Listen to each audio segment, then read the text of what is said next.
Good evening. This is Frank McGee, NBC News in Washington. This is the second in a series of programs unmatched in history. Never have so many people seen the major candidates for President of the United States at the same time. And never, until this series, have Americans seen the candidates in face-to-face exchange. Tonight, the candidates have agreed to devote the full hour to answering questions on any issue of the campaign. And here tonight are the Republican candidate, Vice President Richard M. Nixon, and the Democratic candidate, Senator John F. Kennedy. Now, representatives of the candidates and of all the radio and television networks have agreed on these rules. Neither candidate will make an opening statement or a closing summation. Each will be questioned in turn. Each will have an opportunity to comment upon the answer of the other. Each reporter will ask only one question in turn. He is free to ask any question he chooses. Neither candidate knows what questions will be asked, and only the clock will determine who will be asked the last question. These programs represent an unprecedented opportunity for the candidates to present their philosophies and programs directly to the people, and for the people to compare these and the candidates. The four reporters on tonight's panel include a newspaperman and a wire service representative. These two were selected by lot by the press secretaries of the candidates from among the reporters traveling with the candidates. The broadcasting representatives were selected by their respective companies. The reporters are Paul Niven of CBS, Edward P. Morgan of ABC, Alvin Spivak of United Press International, and Harold R. Levy of Newsday. Now, the first question is from Mr. Niven and is for Vice President Nixon. Mr. Vice President, Senator Kennedy said last night that the administration must take responsibility for the loss of Cuba. Would you compare the validity of that statement with the validity of your own statements in previous campaigns that the Truman administration was responsible for the loss of China to the communists? Well, first of all, I don't agree with Senator Kennedy that Cuba is lost. And certainly, China was lost when this administration came into power in 1953. As I look at Cuba today, I believe that we are following the right course, a course which is difficult, but a course which, under the circumstances, the only proper one, which will see that the Cuban people get a chance to realize their aspirations of progress through freedom, and that they get that with our cooperation with the other of the states in the Organization of American States. Now, Senator Kennedy has made some very strong criticisms of my part, or alleged part, in what has happened in Cuba. He points to the fact that I visited Cuba while Mr. Batista was in power there. I can only point out that if we are going to judge the administrations in terms of our attitude toward dictators, we're glad to have a comparison with the previous administration. There were 11 dictators in South America and in Central America when we came in 1953. Today, there are only 3 left, including the one in Cuba. We think that's pretty good progress. Senator Kennedy also indicated with regard to Cuba that he thought that I had made a mistake when I was in Cuba in not calling for free elections in that country. Now, I'm very surprised that Senator Kennedy, who is on the Foreign Relations Committee, would have made such a statement of this kind. As a matter of fact, in his book, The Strategy for Peace, he took the right position. And that position is that the United States has a treaty with all of the Organization of American States, which prohibits us from interfering in the internal affairs of any other state and prohibits them as well. For me to have made such a statement would have been in direct opposition to that treaty. Now, with regard to Cuba, let me make one thing very clear. There isn't any question but that we will defend our rights there. There isn't any question but that we will defend Guantanamo if it's attacked.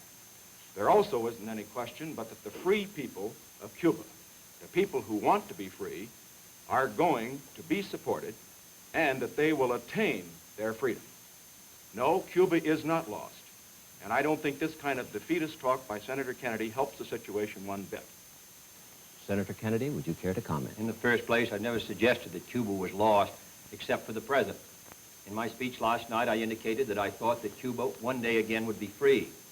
Where I've been critical of the administration's policy, and where I criticized Mr. Nixon, was because in his press conference in Havana in 1955, he praised the competence and stability of the Batista dictatorship. That dictatorship had killed over 20,000 Cubans in 7 years.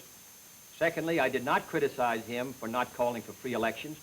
What I criticized was the failure of the administration to use its great influence to persuade the Cuban government to hold free elections, particularly in 1957 and 1958.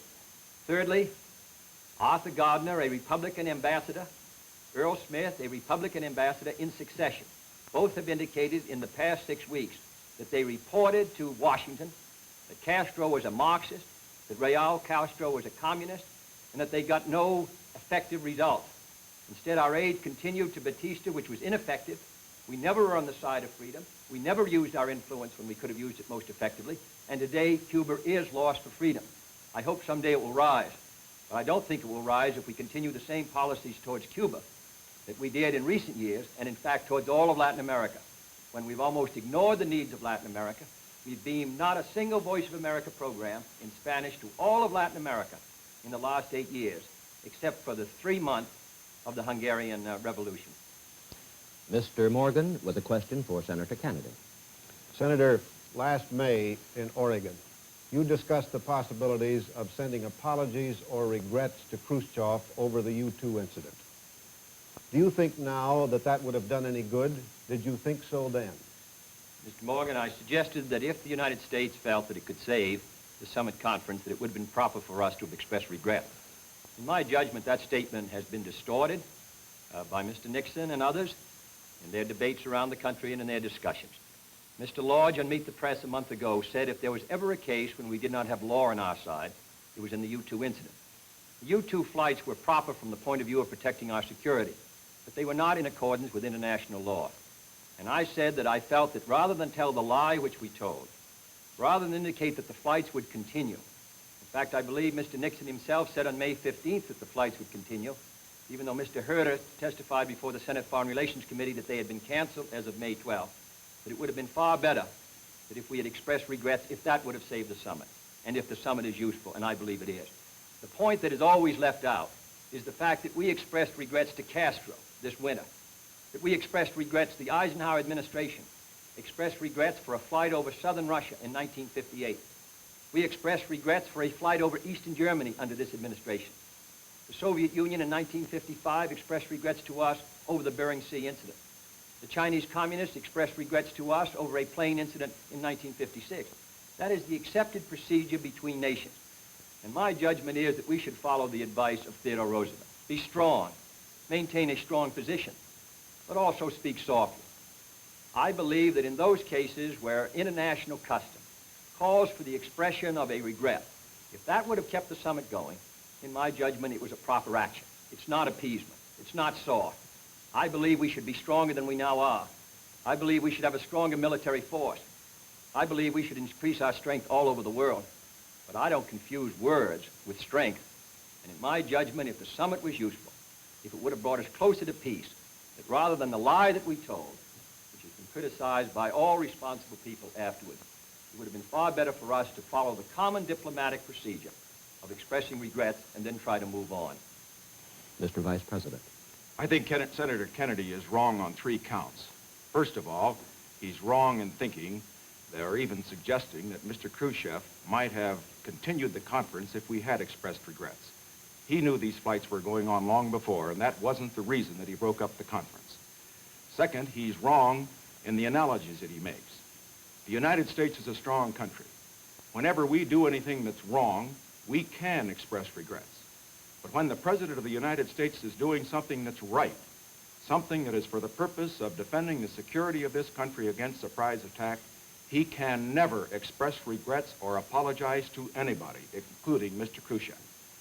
Now, in that connection, Senator Kennedy has criticized the President on the ground not only of not expressing regrets, but because he allowed this flight to take place while the summit conference, or immediately before the summit conference occurred.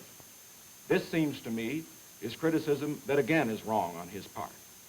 We all remember Pearl Harbor. we lost 3,000 American lives. We cannot afford an intelligence gap. And I just want to make my position absolutely clear with regard to getting intelligence information.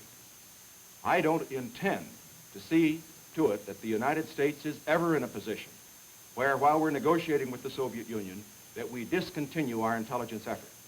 And I don't intend ever to express regrets to Mr. Khrushchev or anybody else if I'm doing something that has the support of the Congress and that is right for the purpose of protecting the security of the United States. Mr. Spivak with a question for Vice President Nixon. Mr. Vice President, you have accused Senator Kennedy of avoiding the civil rights issue when he has been in the South, and he has accused you of the same thing. With both North and South listening and watching, would you sum up your own intentions in the field of civil rights if you become president? My intentions in the field of civil rights have been spelled out in the Republican platform. I think we have to make progress first in the field of employment, and there we would give statutory authority to the Committee on Government Contracts, which is an effective way of getting real progress made in this area, since about 1 out of every 4 jobs is held by and is allotted by people who have government contracts. Certainly, I think all of us agree that when anybody has a government contract, certainly the money that is spent under that contract ought to be dispersed equally without regard to the race or creed or color of the individual who is to be employed. Second, in the field of schools, we believe that there should be provisions whereby the federal government would give assistance to those districts who do want to integrate their schools. That, of course, was rejected, as was the government contracts provision by the special session of the Congress, in which Mr. Kennedy was quite active. And then, as far as other areas are concerned, I think that we have to look to presidential leadership. Now, when I speak of presidential leadership, I refer, for example, in our attitude on the sit-in strikes. Here, we have a situation which causes all of us concern. Causes us concern because of the denial of the rights of people to the equality which we think belongs to everybody. I have talked to Negro mothers. I've heard them try to explain how they tell their children how they can go into a store and buy a loaf of bread, but then can't go into that store and sit at the counter and get a Coca-Cola. This is wrong, and we have to do something about it. So under the circumstances, what do we do? Well, what we do is what the Attorney General of the United States did under the direction of the President. Call in the owners of chain stores and get them to take action. Now, there are other places where the executive can lead, but let me just sum up by saying this. Why do I talk every time I'm in the South on civil rights? Not because I'm preaching to the people of the South, because this isn't just a Southern problem, it's a Northern problem and a Western problem. It's a problem for all of us. I do it because it's the responsibility of leadership. I do it because we have to solve this problem together. I do it right at this time particularly because when we have Khrushchev in this country, a man who has enslaved millions, a man who has slaughtered thousands, we cannot continue to have a situation where he can point the finger at the United States of America and say that we are denying rights to our citizens. And so I say both the candidates and both the vice presidential candidates, I would hope as well, including Senator Johnson, should talk on this issue at every opportunity. Senator Kennedy. Well, Mr. Nixon hasn't discussed the 2 basic questions. What is going to be done and what will be his policy on implementing the Supreme Court decision of 1954? Giving aid to schools technically that are trying to carry out the decision is not the great question. Secondly, what's he going to do to provide fair employment? He's been the head of the Committee on Government Contracts. It's carried out 2 cases, both in the District of Columbia. He has not indicated his support of an attempt to provide fair employment practices around the country so that everyone can get a job regardless of their race or color. Nor has he indicated that he will support Title III, which would give the Attorney General additional powers to protect constitutional rights. These are the great questions. Equality of education in school. About 2% of our population of white people is illiterate, 10% of our colored population. 60 to 70% of our colored children do not finish high school. These are the questions in these areas that the North and the South, East and West are entitled to know. What will be the leadership of the President in these areas to provide equality of opportunity for employment? Equality of opportunity in the field of housing, which could be done on all federal supported housing by a stroke of the President's pen. What will be done to provide equality of education in all sections of the United States? Those are the questions to which the President must establish a moral tone and moral leadership. And I can assure you that if I'm elected President, we will do so. Mr. Levy with a question for Senator Kennedy. Senator, on the same subject, in the past you have emphasized the president's responsibility as a moral leader as well as an executive on civil rights questions. What specifically might the next president do in the event of an occurrence such as Little Rock or the lunch counter sit-ins? From the standpoint let me say that I think the president operates in a number of different areas. First, as a legislative leader. And as I just said, I believe that the passage of the so-called Title III, which gives the Attorney General the power to protect constitutional rights in those cases where it's not possible for the person involved to bring the suit. Secondly, as an executive leader, there have been only 6 cases brought by this Attorney General under the voting bill passed in 1957 and the voting bill passed in 1960. The right to vote is basic. I do not believe that this administration has implemented those bills which represent the will of the majority of the Congress on 2 occasions with vigor. Thirdly, I don't believe that the Government Contracts Division has operated with vigor. Everyone who does business with the government should have the opportunity to make sure that they do not practice discrimination in their hiring, and that's in all sections of the United States. And then, fourthly, as a moral leader, there is a very strong moral basis for this concept of equality before the law. Not only equality before the law, but also equality of opportunity. We are in a very difficult time. We need all the talent we can get. We sit on a conspicuous stage. We are a goldfish bowl before the world. We have to practice what we preach. We set a very high standard for ourselves. The communists do not. They set a low standard of materialism. We preach in the Declaration of Independence and in the Constitution, in the statement of our greatest leaders, we preached very high standards. And if we're not going to be charged before the world with hypocrisy, we have to meet those standards. I believe the President of the United States should indicate them. Now, lastly, I believe in the case of Little Rock. I would have hoped that the President of the United States would have been possible for him to indicate it clearly that the Supreme Court decision was going to be carried out. I would have hoped that it would have been possible to use marshals to do so. But it evidently, under the handling of the case, it was not. I would hope an incident like that would not happen. I think if the President is responsible, if he consults with those involved, if he makes it clear that the Supreme Court decision is going to be carried out in a way that the Supreme Court planned with deliberate speed, then in my judgment, providing he's behind action, I believe we can make progress. Now, the present administration, the President has said, never indicated what he thought of the 1954 decision. Unless the President speaks, then, of course, the country doesn't speak. And Franklin Roosevelt said, the presidency of the United States is above all a place of moral leadership. And I believe on this great moral issue, he should speak out and give his views clearly. Mr. Vice President. Senator Kennedy has expressed some high hopes in this field, hopes which I think all Americans would share who want some progress in this area. But let's look at the performance.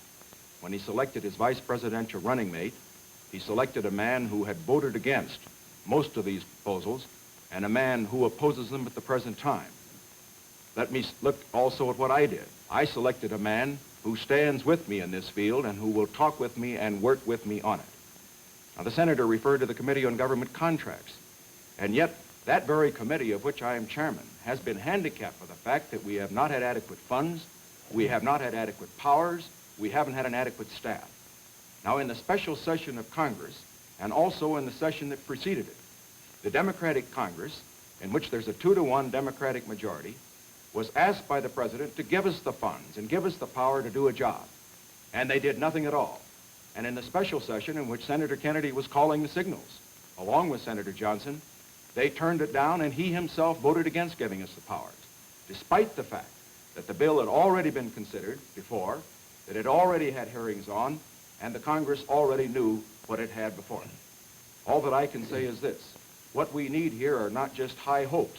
What we need is action.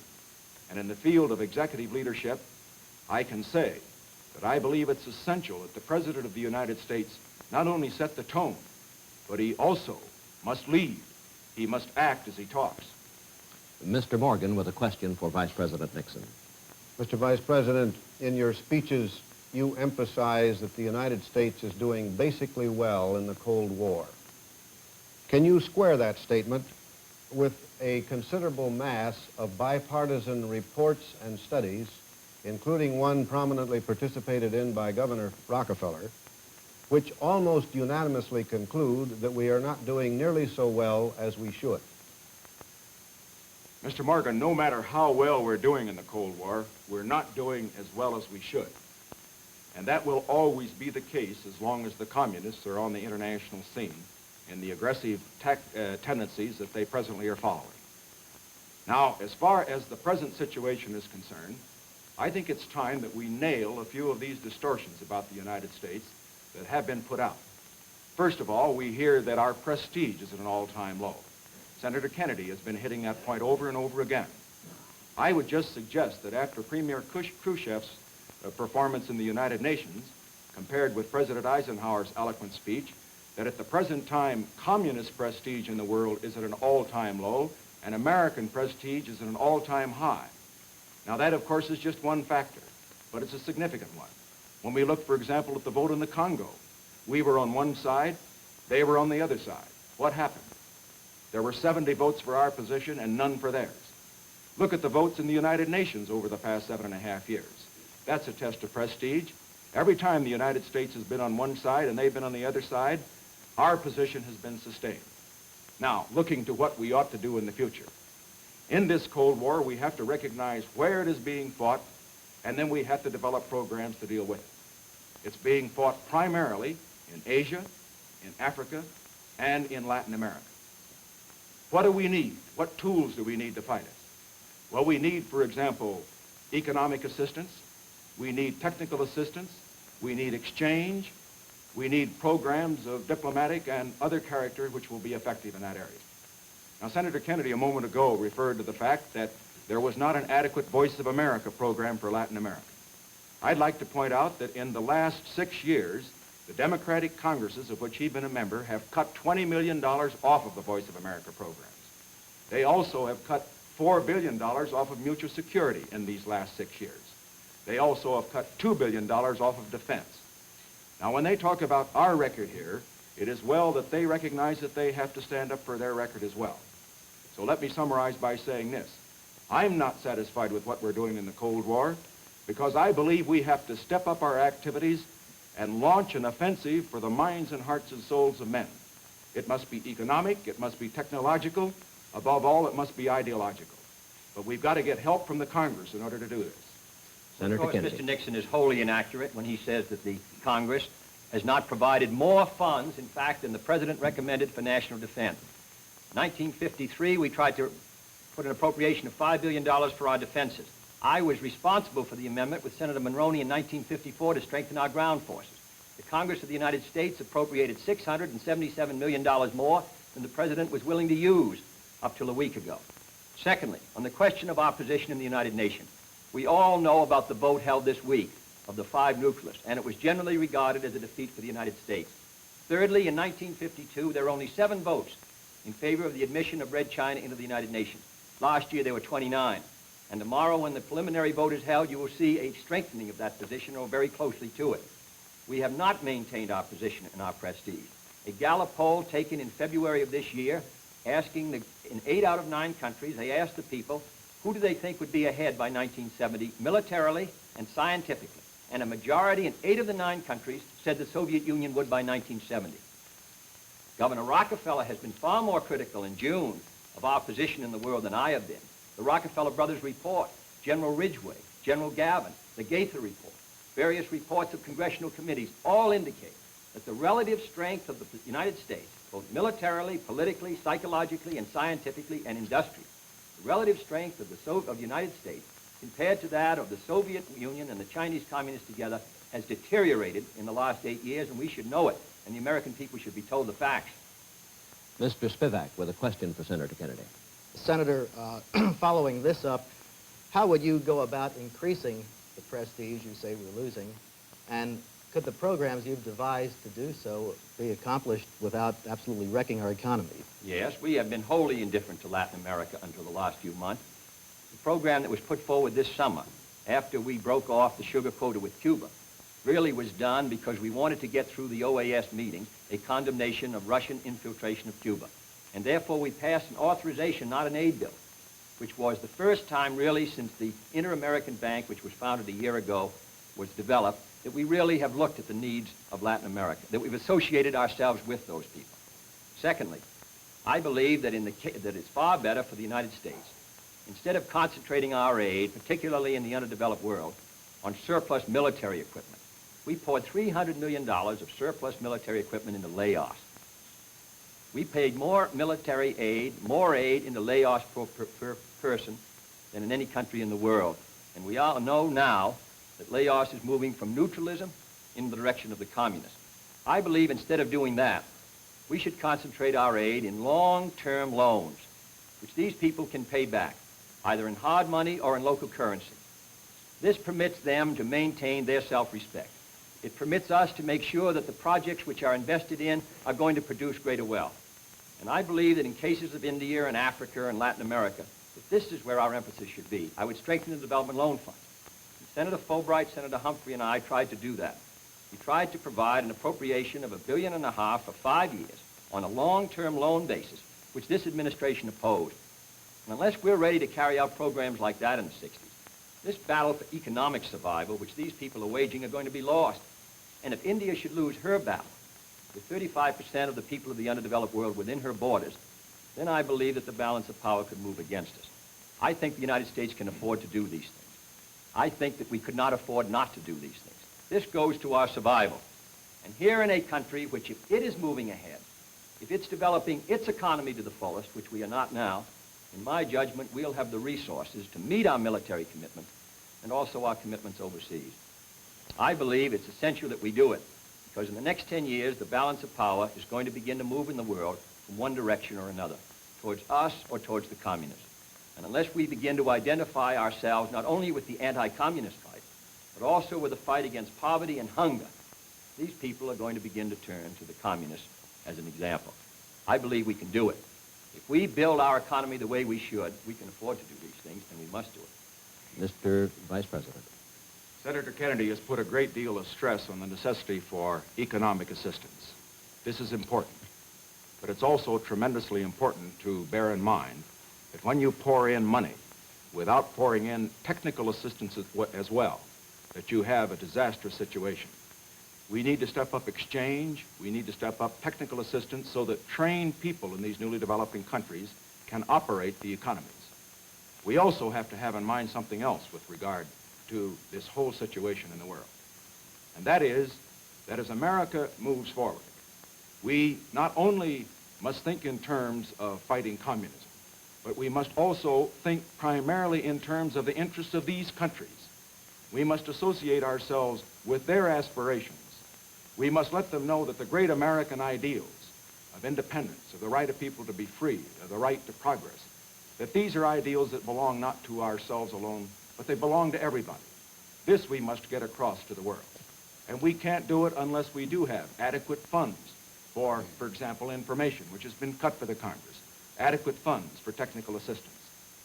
The other point that I would make with regard to economic assistance and technical assistance is that the United States must not rest its case here alone.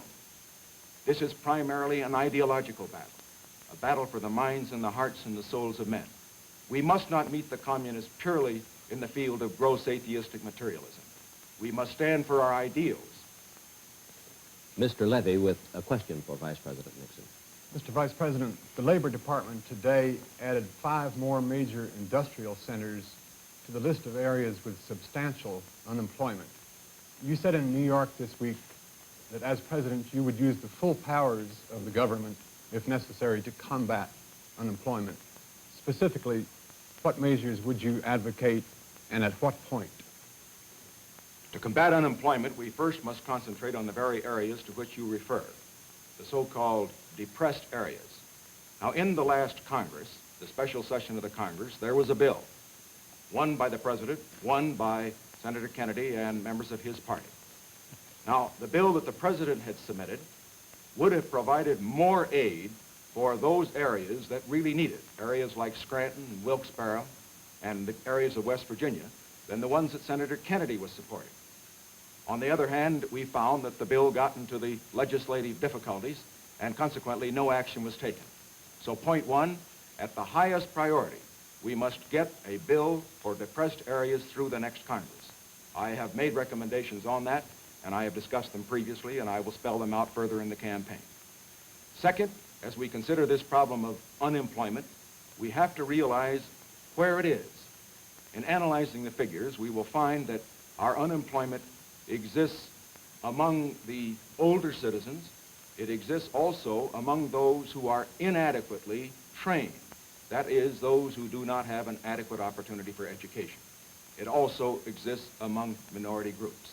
If we're going to combat unemployment, then, we have to do a better job in these areas. That's why I have a program for education, a program in the case of equal job opportunities, and one that would also deal with our older citizens. Now, finally, with regard to the whole problem of combating recession, as you call it, we must use the full resources of the government in these respects. One, we must see to it that credit is expanded as we go into any recessionary period. And understand, I do not believe we're going into a recession. I believe this economy is sound and that we're going to move up. But second, in addition to that, if we do get into a recessionary period, we should move on that part of the economy which is represented by the private sector. And I mean stimulate that part of the economy that can create jobs, the private sector of the economy. This means through tax reform and, if necessary, tax cuts that will stimulate more jobs. I favor that rather than massive federal spending programs which will come into effect usually long after you've passed through the recessionary period. So we must use all of these weapons for the purpose of combating recession if it should come, but I do not expect it to come. Senator Kennedy. Well, Mr. Nixon has stated the record inaccurately in regard to the depressed area bill. I'm very familiar with it. It came out of the committee of which I was the chairman, the Labor Subcommittee in '55. I was the floor manager. We've passed an area redevelopment bill far more effective than the bill the administration suggested on 2 occasions, and the president vetoed it both times. We passed a bill again this year in the Senate, and it died in the Rules Committee of the House of Representatives. Let me make it very clear that the bill that Mr. Nixon talked about did not mention Wilkesboro or Scranton. It did not mention West Virginia. Our bill was far more effective. The bill introduced and sponsored by Senator Douglas was far more effective in trying to stimulate the economy of those areas. Second, he has mentioned the problem of our older citizens. I cannot still understand why this administration and Mr. Nixon oppose putting medical care for the aged under Social Security to give them some security. Third, I believe we should step up the use of our surplus foods in these areas until we're able to get the people back at work. 5 cents a day is what the food package averages per person. Fourthly, I believe we should stimulate the economy. I believe we should not carry out a hard money, high interest rate policy which helped intensify certainly the recession of 1958 and I think helped bring to the slowdown of 1960. If we move into a recession in '61, then I would agree that we have to put more money into the economy. And it can be done by either one of the 2 methods discussed. One is by programs such as aid to education. The other would be to make a judgment on what's the most effective tax program to stimulate our economy. Mr. Niven with a question for Senator Kennedy. Senator, while the main theme of your campaign has been this decline of American power and prestige in the last 8 years, you've hardly criticized President Eisenhower at all. And in a speech last weekend, you said you had no quarrel with the president. Now, isn't Mr. Eisenhower and not Mr. Nixon responsible for any such decline? Well, I understood that this was the Eisenhower-Nixon administration, according to all the Republican propaganda that I've read. The question is what we're going to do in the future. I've been critical of this administration, and I've been critical of the president. In fact, Mr. Nixon discussed that a week ago in a speech. I believe that our power and prestige in the last 8 years has declined. Now, what is the issue is what we're going to do in the future. Now, that's an issue between Mr. Nixon and myself. He feels that we're moving ahead we're not going into a recession in this country economically. He feels that our power and prestige is stronger than it ever was relative to that of the communists, that we're moving ahead. I disagree. And I believe the American people have to make the choice on November 8th between the view of whether we have to move ahead faster, whether what we're doing now is not satisfactory, whether we have to build greater strength at home and abroad, and Mr. Nixon's view. That's the great issue. President Eisenhower moves from the scene on January 20th, and the next 4 years are the critical years. And that's the debate. That's the argument between Mr. Nixon and myself. And on that issue, the American people have to make their judgment. And I think it's an important judgment. I think in many ways this election is more important than any since 1932, or certainly almost any in this century, because we disagree very fundamentally on the position of the United States. And if his view prevails, then I think that's going to bring an important result to this country in the 60s. If our view prevails that we have to do more, that we have to make a greater national and international effort, that we have lost prestige in Latin America. The president of Brazil, the new incumbent, running for office, called on Castro during his campaign because he thought it was important to get the vote of those who were supporting Castro in Latin America. In Africa, the United States has ignored Africa. We gave more scholarships to the Congo this summer we offered them than we'd given to all of Africa the year before. Less than 200 for all the countries of Africa, and they need trained leadership more than anything. We've been having a very clear decision in the last 8 years. Mr. Nixon has been part of that administration. He's had experience in it. And I believe this administration has not met its responsibilities in the last 8 years, that our power relative to that of the communists is declining, that we're facing a very hazardous time in the 60s, and unless the United States begin to move here, unless we start to go ahead, I don't believe that we're going to meet our responsibility to our own people or to the cause of freedom. I think the choice is clear, and it involves the future. Mr. Vice President. Well, first of all, I think Senator Kennedy should make up his mind with regard to my responsibility. In our first debate, he indicated that I had not had experience, or at least had not participated significantly in the making of the decisions. I'm glad to hear tonight that he does suggest that I have had some experience. Let me make my position clear. I have participated in the discussions leading to decisions in this administration. I'm proud of the record of this administration. I don't stand on it because it isn't something to stand on, but something to build on. Now, looking at Senator Kennedy's credentials, he is suggesting that he will move America faster and further than I will. But what does he offer? He offers retreads of programs that failed. I submit to you that as you look at his program, for example, with regard to the Federal Reserve and free money or loose money, low interest rate, his program in the economic field generally are the programs that were adopted and tried during the Truman administration. And when we compare the economic progress of this country in the Truman administration with that of the Eisenhower administration, we find that in every index there has been a great deal more performance and more progress in this administration than in that one. I say the programs and the leadership that failed then is not the program and the leadership that America needs now. I say that the American people don't want to go back to those policies. And incidentally, if Senator Kennedy disagrees, he should indicate where he believes those policies are different from those he's advocating today. Mr. Spivak with a question for Vice President Nixon. Mr. Vice President, according to news dispatches, Soviet Premier Khrushchev said today that Prime Minister Macmillan had assured him that there would be a summit conference next year after the presidential elections. Have you given any cause for such assurance, and do you consider it desirable or even possible that there would be a summit conference next year if Mr. Khrushchev persists in the conditions he's laid down? No, of course I haven't talked to Prime Minister Macmillan. It would not be appropriate for me to do so. The president is still going to be president for the next 4 months. And he, of course, is the only one who could commit this country in this period. As far as a summit conference is concerned, I want to make my position absolutely clear. I would be willing as president to meet with Mr. Khrushchev or any other world leader if it would serve the cause of peace. I would not be willing to meet with him, however, unless there were preparations for that conference which would give us some reasonable certainty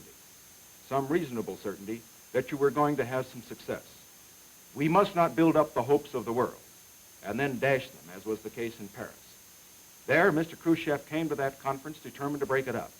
He was going to break it up because he knew that he wasn't going to get his way on Berlin and on the other key matters with which he was concerned at the Paris conference.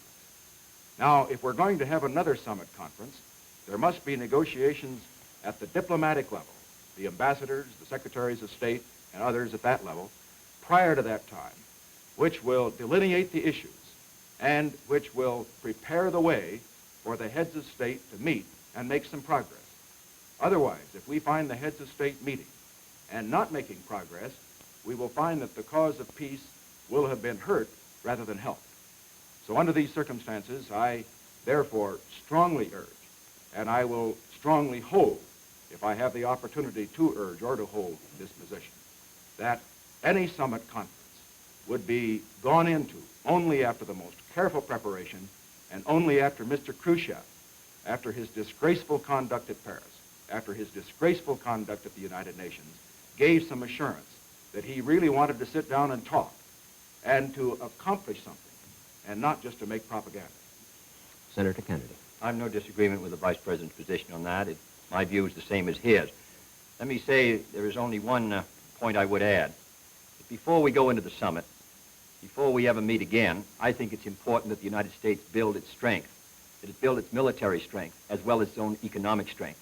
If we negotiate from a position where the power balance or wave is moving away from us, it's extremely difficult to reach a successful decision on Berlin, as well as the other questions. Now, the next President of the United States in his first year is going to be confronted with a very serious question on our defense of Berlin, our commitment to Berlin.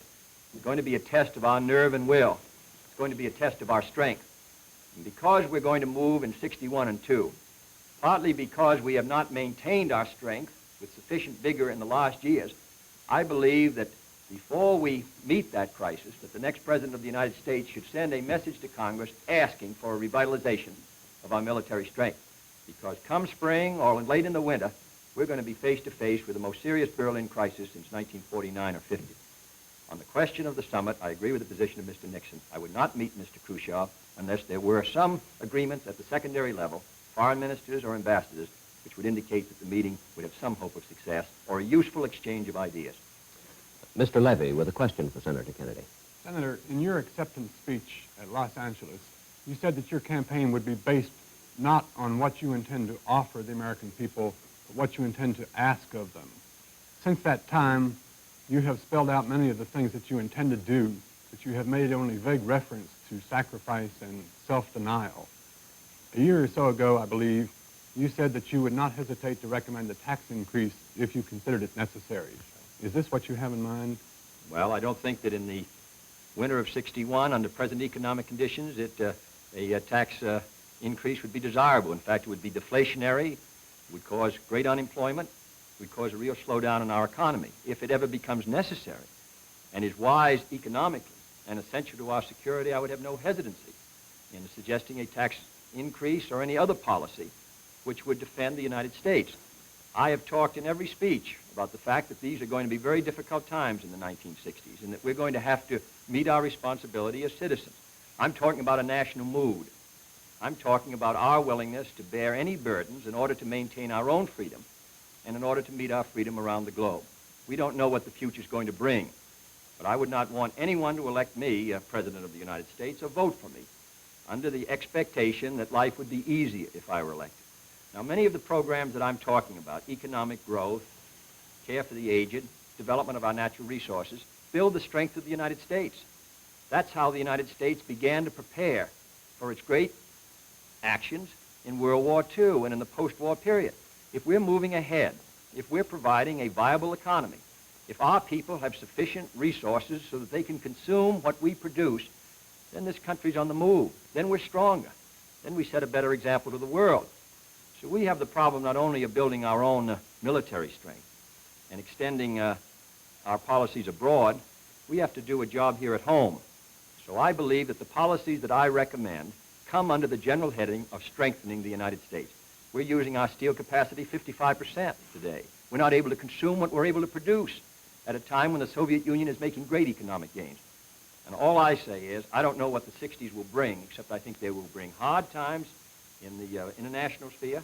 I hope we can move ahead here at home in the United States. I'm confident we can do a far better job of mobilizing our economy and resources in the United States. And I merely say that if they elect me president, I will do my best to carry the United States through a difficult period. But I would not want people to elect me because I promised them the easy, soft life. I think it's going to be difficult, but I'm confident that this country can meet its responsibilities. Mr. Vice President. Well, I think we should be under no illusions whatever about what the responsibilities of the American people will be in the 60s. Our expenditures for defense, our expenditures for mutual security, our expenditures for economic assistance and technical assistance are not going to get less. In my opinion, they're going to be greater. I think it may be necessary that we have more taxes. I hope not. I hope we can economize elsewhere so that we don't have to. But I would have no hesitation to ask the American people to pay the taxes even in 1961, if necessary, to maintain a sound economy and also to maintain a sound dollar. Because when you do not tax, and tax enough to pay for your outgo, you pay it many times over in higher prices in inflation. And I simply will not do that. I think I should also add that as far as Senator Kennedy's proposals are concerned, if he intends to carry out his platform, the one adopted in Los Angeles, it is just impossible for him to make good on those promises without raising taxes or without having a rise in prices or both. The platform suggests that it can be done through economic growth, that it can be done in effect with mirrors, but it isn't going to be working that way. You can't add billions of dollars to our expenditures and not pay for it. After all, it isn't paid for by my money, it isn't paid for by his, but by the people's money. Mr. Niven with a question for Vice President Nixon. Mr. Vice President, you've said that while Mr. Khrushchev is here, Senator Kennedy should talk about what's right with this country as well as what's wrong with the country. In the 1952 campaign, when you were a Republican candidate for vice president, and we were at war with the communists, did you feel a similar responsibility to talk about what was right with the country? I did, and as I pointed out in 1952, I have made it very clear that as far as the Korean War was concerned, that I felt that the decision to go into the war in Korea was right and necessary. What I criticized were the policies that made it necessary to go to Korea. Now, incidentally, I should point out here that Senator Kennedy has attacked our foreign policy. He said that it's been a policy that has led to defeat and retreat. And I'd like to know, where have we been defeated and where have we retreated? In the Truman administration, 600 million people went behind the Iron Curtain, including the satellite countries of Eastern Europe and communist China. In this administration, we've stopped them at Quemoy and Matsu, we've stopped them in Indochina, we've stopped them in Lebanon, we've stopped them in other parts of the world. I would also like to point out that as far as Senator Kennedy's comments are concerned, I think he has a perfect right and a responsibility to criticize this administration whenever he thinks we're wrong. But he has a responsibility to be accurate and not to misstate the case. I don't think he should say that our prestige is at an all-time low. I think this is very harmful at a time Mr. Khrushchev is here, harmful because it's wrong. I don't think it was helpful when he suggested, and I'm glad he's corrected this to an extent, that 17 million people go to bed hungry every night in the United States. Now, this just wasn't true. Now, there are people who go to bed hungry in the United States, far less, incidentally, than used to go to bed hungry when we came into power at the end of the Truman administration. But the thing that is right about the United States that should be emphasized is that less people go to bed hungry in the United States than in any major country in the world. We're the best fed, we're the best clothed, with a better distribution of this world's goods to all of our people than any people in history. Now, in pointing out the things that are wrong, I think we ought to emphasize America's strength. It isn't necessary to run America down in order to build her up. Now, just so we get it absolutely clear, Senator Kennedy must, as a candidate, as I as a candidate in 52, criticize us when we're wrong. And he's doing a very effective job of that in his way. But on the other hand, he has a responsibility to be accurate. And I have a responsibility to correct him every time he misstates the case. And I intend to continue to do so. Senator Kennedy. Well, Mr. Nixon, I'll just give you the testimony of Mr. George Aiken, Senator George Aiken, the ranking minority member, Republican member, and former chairman of the Senate Agricultural Committee, testifying in 1959, said there were 26 million Americans who did not have the income to afford a decent diet. Mr. Benson, testifying on the food stamp plan in 1957, said there were 25 million Americans who could not afford a elementary low-cost diet. And he defined that as someone who uses beans in place of meat. Now, I've seen a good many hundreds of thousands of people who are not adequately fed. You can't tell me that a surplus food distribution of 5 cents per person, and there are nearly 6 million Americans receiving that, is adequate. You can't tell me anyone who uses beans instead of meat in the United States, and there are 25 million of them, according to Mr. Benson, is well fed or adequately fed. I believe that we should not compare what our figures may be to India or some other country that has serious problems, but to remember that we are the most prosperous country in the world and that these people are not getting adequate food. And they're not getting, in many cases, adequate shelter. And we ought to try to meet the problem. Secondly, Mr. Nixon has continued to state, and he stated it last week, these fantastic figures of what the Democratic budget platform would cost. They're wholly inaccurate. I said last week I believed in a balanced budget, unless there was a severe recession, and after all, the worst unbalanced budget in history was in 1958, $12 billion, larger than in any administration in the history of the United States. So that I believe that on this subject, we can balance the budget unless we have a national emergency or unless we have a severe recession. Mr. Morgan with a question for Senator Kennedy. Senator, Saturday on television, you said that you had always thought that Quemoy and Matsu were unwise places to draw our defense line in the Far East. Would you comment further on that and also address to this question, couldn't a pullback from those islands be interpreted as appeasement? Well, the United States has on occasion attempted, mostly in the middle 50s, to persuade Chiang Kai-shek to pull his troops back to Formosa. I believe strongly in the defense of Formosa. These islands are a few miles, 5 or 6 miles off the coast of Red China within a general harbor area and more than 100 miles from Formosa. We have never said flatly that we will defend Quemoy and Matsu if it's attacked. We say we will defend it if it's part of a general attack on Formosa, but it's extremely difficult to make that judgment. Now, Mr. Herder, in 1958, when he was Under Secretary of State, said they were strategically undefensible. Admiral Spruance and Collins in 1955 said that we should not attempt to defend these islands in their conference in the Far East. General Ridgway has said the same thing.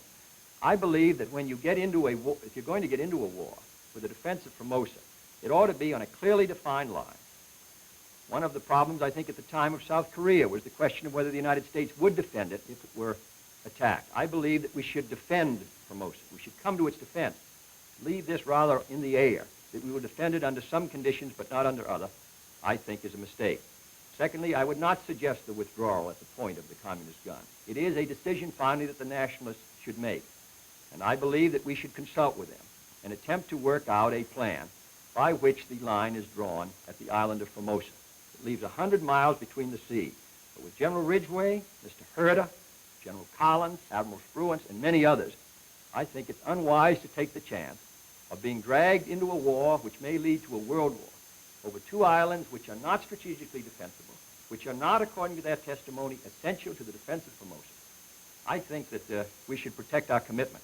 I believe strongly we should do so in Berlin. I believe strongly we should do so in Formosa. And I believe we should meet our commitments to every country whose security we've guaranteed. But I do not believe that that line, in case of a war, should be drawn on those islands, but instead on the island of Formosa.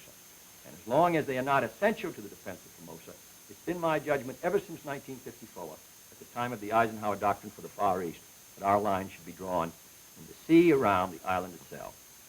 Mr. Vice President. I disagree completely with Senator Kennedy on this point. I remember in the period immediately before the Korean War, South Korea was supposed to be indefensible as well. Generals testified to that. And Secretary Atchison made a very famous speech at the press club early in the year that Korean War started, indicating in effect that South Korea was beyond the defense zone of the United States. I suppose it was hoped when he made that speech that we wouldn't get into a war, but it didn't mean that. We had to go in when they came in. Now, I think as far as Quemoy and Matsu are concerned, that the question is not these two little pieces of real estate. They are unimportant. It isn't the few people who live on them. They are not too important. It's the principle involved. These two islands are in the area of freedom. The nationalists have these two islands. We should not force our nationalist allies to get off of them and give them to the communists. If we do that, we start a chain reaction, because the communists aren't after Quemoy and Matsu. They're after Formosa. In my opinion, this is the same kind of woolly thinking that led to disaster for America in Korea. I'm against it. I would never tolerate it as President of the United States, and I will hope that Senator Kennedy will change his mind if he should be elected. Gentlemen, we have approximately 4 minutes remaining. May I ask you to make your questions and answers as brief as possible, consistent with clarity. And Mr. Levy has a question for Vice President Nixon. Mr. Vice President, you are urging voters to forget party labels and vote for the man. Senator Kennedy says that in doing this, you are trying to run away from your party on such issues as housing and aid to education by advocating what he calls a Me Too program. Why do you say that party labels are not important? Because that's the way we elect a president in this country, and it's the way we should. I am a student of history, as is Senator Kennedy, incidentally. And I have found that in the history of this country, we've had many great presidents. Some of them have been Democrats, and some of them have been Republicans. The people, some way, have always understood that at a particular time, a certain man was the one the country needed. Now, I believe that in an election, when we are trying to determine who should lead the free world, not just America, perhaps, as Senator Kennedy has already indicated, the most important election in our history, it isn't the label that he wears or that I wear that counts. It's what we are. It's our whole lives. It's what we stand for. It's what we believe. And consequently, I don't think it's enough to go before Republican audiences, and I never do, and say, look, vote for me because I'm a Republican. I don't think it's enough for Senator Kennedy to go before the audiences on the Democratic side and say, vote for me because I'm a Democrat. That isn't enough. What's involved here is the question of leadership for the whole free world. Now, that means the best leadership. It may be Republican, it may be Democratic, but the people are the ones that determine it. The people have to make up their minds. And I believe the people, therefore, should be asked to make up their minds, not simply on the basis of vote the way your grandfather did, vote the way your mother did. I think the people should put America first rather than party first. Now, as far as running away from my party is concerned, Senator Kennedy has said that we have no compassion for the poor, that we are against progress, the enemies of progress is the term that he's used and the like. All that I can say is this. We do have programs in all of these fields, education, housing, defense, that will move America forward. They will move her forward faster, and they will move her more surely than his program. This is what I deeply believe. I'm sure he believes just as deeply that his will move that way. I would suggest, however, that in the interest of fairness, that he could give me the benefit of also believing as he believes. Senator Kennedy. Well, let me say I do think that parties are important in that they tell something about the program and something about the man. Abraham Lincoln was a great president of all the people, but he was selected by his party at a key time in history because his party stood for something. The Democratic Party in this century has stood for something. It has stood for progress. It has stood for concern for the people's welfare. It has stood for a strong foreign policy and a strong national defense, and as a result, produced Wilson, President Roosevelt, and President Truman. The Republican Party has produced McKinley and Harding, Coolidge, and Dewey, and Landon. They do stand for something. They stand for a whole different approach to the problems facing this country at home and abroad. That's the importance of party, only if it tells something about the record. And the Republicans in recent years, not only in the last 25 years, but in the last 8 years, have opposed housing, opposed care for the aged, opposed federal aid to education, opposed minimum wage. And I think that record tells something. Thank you, gentlemen. Neither the questions from the reporters nor the answers you heard from Senator John Kennedy or Vice President Richard Nixon were rehearsed. By agreement, neither candidate made an opening statement or a closing summation. They further agreed that the clock alone would decide who would speak last, and each has asked me to express his thanks to the networks and their affiliated stations. Another program similar to this one will be presented Thursday, October 13th, and the final program will be presented Friday, October 21st. We hope this series of radio and television programs will help you toward a fuller understanding of the issues facing our country today, and that on Election Day, November 8th, you will vote for the candidate of your choice. This is Frank McGee. Good night from Washington. This program has been part of NBC's continuing effort to provide the nation with the most comprehensive understanding of the candidates and the issues in the history of the presidency. The next great debate will take place Thursday, October 13th.